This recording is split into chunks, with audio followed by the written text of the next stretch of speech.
And that was when they filed a 136-page document that basically laid out their theory of what they think happened to Abby and Libby. And they threw the blame in a completely different direction than anybody expected, because what they were claiming was that Abby and Libby were sacrificed by a cult. Rumors from an alleged witness at the scene stated that there were sticks arranged on the girls' bodies, which sparked the initial speculation of a cult's involvement from the very beginning.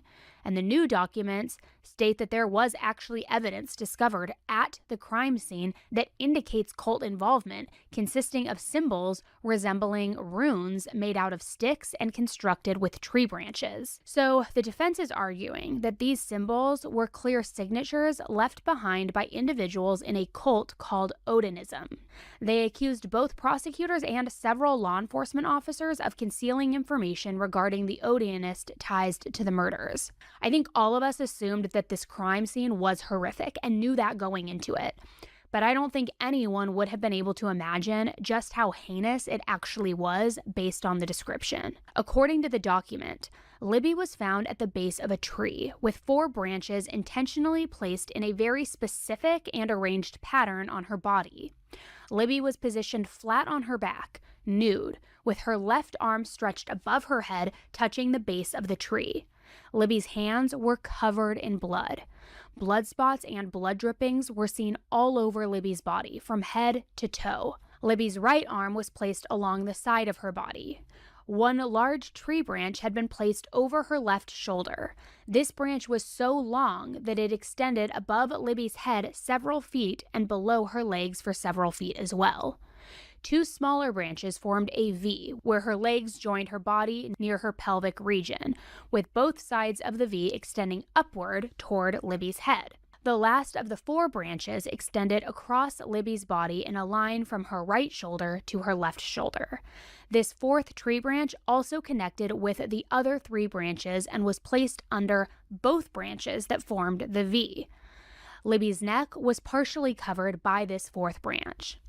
There appeared to be no blood spraying or dripping onto the leaves or the tree near Libby's head or near her sliced neck, making it likely that Libby had been killed at a nearby tree and then dragged to her final resting place where she was staged. The murderers treated Abby very differently, though. She was found just a few feet away from Libby, placed at an angle with her legs a few feet from Libby's legs.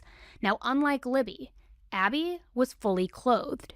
In fact, Abby was dressed in Libby's sweatshirt and jeans. No blood appeared on Abby's clothing either, meaning that she was likely murdered while naked, and then dressed by the murderers after she died, and after the blood had stopped coming out of her neck. Abby's hands and feet also had no blood on them. Other than the blood found around Abby's neck area where the murderers would have inflicted the fatal wound, very little, if any, blood was found anywhere else on Abby's body or clothing.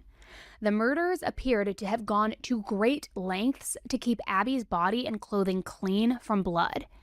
Abby was found on her back, however her elbows were bent, with her right and left arms both placed on her chest. Abby's left hand and arm near the left side of her face, and her right hand and arm near the right side of her face.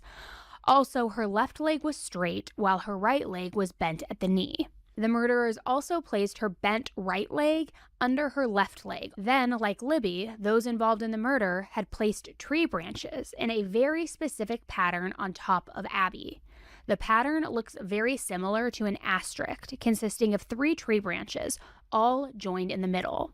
At least one of those tree branches appears to have been cleanly cut by some sort of instrument, such as a saw, rather than being split or broken by a hand or a leg or something like that, indicating that this was a preconceived plan. Then, above Abby's head, there were smaller sticks that had been placed over her hair, crudely mimicking horns or antlers.